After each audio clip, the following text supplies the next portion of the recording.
महाराष्ट्र के सांगली में आज 59वें वार्षिक निरंकारी संत समागम का एक भव्य सांस्कृतिक झांकी के साथ शुभारंभ हो गया। उद्घाटन के अवसर पर समागम कमेटी के चेयरमैन शंभूनाथ तिवारी और कोऑर्डिनेटर नंद कुमार जामरे ने संपूर्ण साध संगत की ओर से सद्गुरु माताजी और निरंकारी राजपिता का गुलदस्ता देकर गर्मजोशी से स्वागत किया। सद्गुरुदेव को अपने बीच पाकर यहाँ लाखों की संख्या में मौजूद निरंकारी भक्तों का हर्ष और आनंद देखने लायक रहा। भक्तों ने धन निरंकार का जय घोष करते हुए अपनी खुशी जाहिर की, जिससे पूरा समागम परिसर आस्था की ध्वनि से गूंज उठा।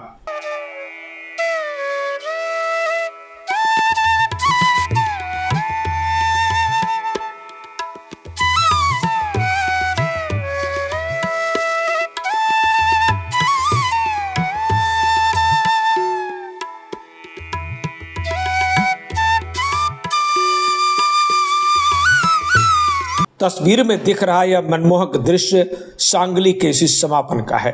लोक कला, लोक नृत्य, सांस्कृतिक और सामाजिक संदेश देते हुए प्रदर्शनों की अलौकिक झांकी सद्गुरुओं का अभिवादन करते हुए आगे बढ़ी। इस बहुरंगी शोभा यात्रा में महाराष्ट्र समेत देश के अलग अलग हिस्सों से आए कलाकारों और हजारों भक्तों ने हिस्सा लिया। भक्तों का अभिवादन कलात्मक तरीके से स्वीकार करते हुए दिव्य जोड़ी ने अपने सुंदर चेहरों से सभी को आशीर्वाद दिया।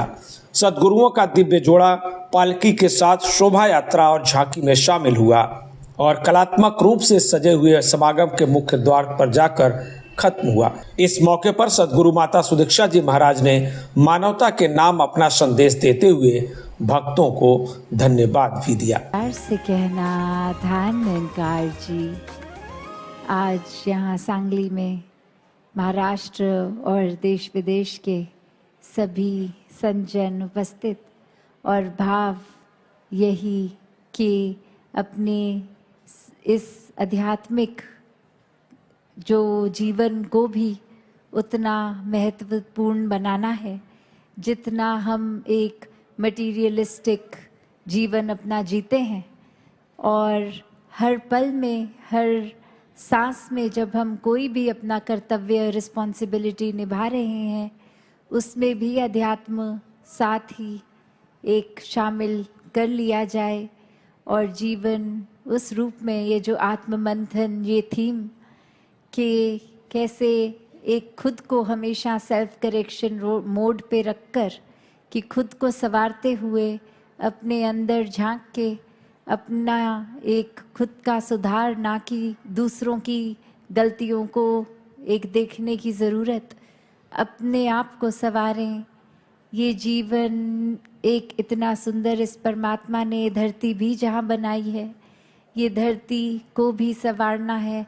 पर पहले जब हम खुद अच्छे एक इंसान बन जाएंगे तो फिर एक कर्म रूप भी सुंदर होंगे, सेवा भाव रहेगा और इस संसार का भी कल्याण। तो मन में सेवा भाव होना भी बहुत ज़रूरी। ये एक दूसरे और अपने में जो फ़र्क है, ये पराया भाव नहीं, सभी अपने हैं। जब परमात्मा हर एक में नज़र आ जाता है तो हर कोई अपना ही लगता है और फिर ये भेदभाव भी ख़त्म होते हैं।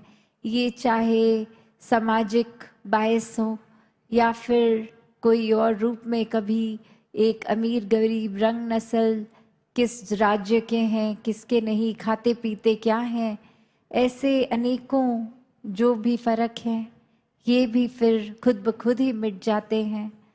तो संसार में भी जहाँ महात्माओं ने, एक संतों ने शुरू से ही ये पैगाम दिया कि अपने जीवन को संवार लिया जाए, जीते जी ही मोक्ष को प्राप्त किया जाए, और उसी तरह फिर ये जीवन भी संतों के एक द्वारा संवारा जाता है। और ये जीवन मुक्ति का भाव कि जीते जी ही फिर वो मुक्ति मिल जाती है, जीवन के बाद भी फिर मुक्ति है।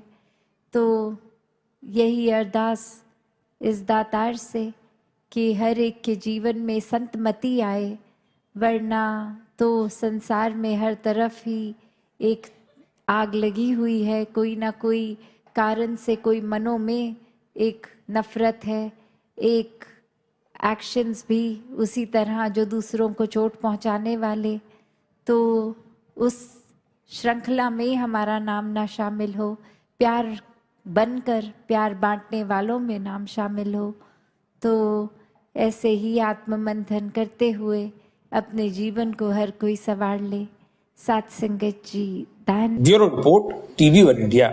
लेटेस्ट अपडेट्स और ताजा तरीन खबरों के लिए TV1 इंडिया लाइव को सब्सक्राइब कीजिए और नोटिफिकेशन पाने के लिए बेल आइकॉन को दबाना मत भूलिए।